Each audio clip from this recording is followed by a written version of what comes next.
ଲକ୍ଷେ ଯୋଜନରୁ ଗଜ ଡାକିଲେ ହେ ଦେବରାଜ ତାକୁ ଉଦ୍ଧାରିଲ ଚତୁର୍ଭୁଜ ଉଧାରିଲ ଲକ୍ଷେ ଯୋଜନରେ ଗଜ ଇଏ କୁମ୍ଭୀର ଟିକେ ବାଲିରେ ପଡ଼ିଥିଲା ଯଦି ଚଟପଟ ହେଉଥିଲା ଏଇ ସମୟରେ ଗୋଟେ ହାତୀ ସେବାରେ ଯାଉଛି ଗଜ ସେଠୁ ହେ ହାତୀ ଭାଇ ମୋତେ ଟିକେ ନେଇ ପାଣିରେ ଛାଡ଼ି ଏଠି ମରିଯିବି ବାଲିରେ ହାତୀ ତ ଦୟାଳୁ ସୁନ୍ଦର ତୁ କେମିତି ଯିବୁ ନା ତୁମ ସୁନ୍ଦର ଦେଖା ତୁମ ସୁନ୍ଦର ଚଢ଼ି ଚଢ଼ିକା ତୁମ ପିଠିକି ପଳେଇଛି ହାତୀ ସୁନ୍ଦର ଦେଖେଇଲା କୁମ୍ଭୀର ଚଢ଼ିଲା ହାତୀ ଉପରେ ଚଢ଼ିକି ସେଠି କହିଲା ଚାଲ ପାଣି ନେବି ଆଉ ପାଣି ଯାଇକି ଅଳ୍ପ ପାଣି ଅଛି କୁମ୍ଭୀର କହିଲା ଇଏ ଶୁଆ କହିଲା ନାଇଁ ନାଇଁ ଏଠିକି ମୁଁ ଯାଇପାରିବିନି ଆଉ ଟିକେ ପାଣି ଚାଲେ ଆଉ ଟିକେ ପାଣି ଆଣ୍ଠିଏ ପାଣିକି ଯେତେବେଳେ ହାତୀ ଯାଇଛି କୁମ୍ଭୀର ଚିରି ଖସି ଯାଇକି ହାତୀ ଗୋଡ଼କୁ ଧରିଲା ଆଉ କହିଲା ମୁଁ କେଉଁ ଦିନ ଖାଇନି ପଡ଼ିଛି ତୋତେ ଛାଡ଼ିବି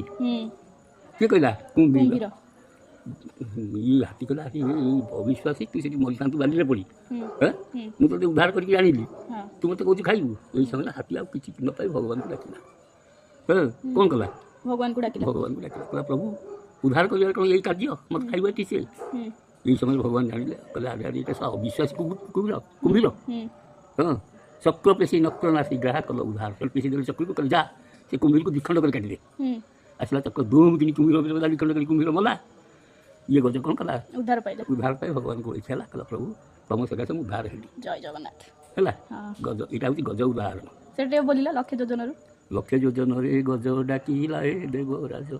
ରାଧାକକୁ ଚତୁର୍ଭୁଜ ଶୁଣିଲ ଶ୍ରବଣ ଡେରି ତା ଡାକକୁ ଚତୁର୍ଭୁଜ ପ୍ରଭୁ କାନରେ ଶୁଣିଲ କାନ ଡେରି ଶୁଣିଛନ୍ତି କାନ ଡେରି ଶୁଣିଲ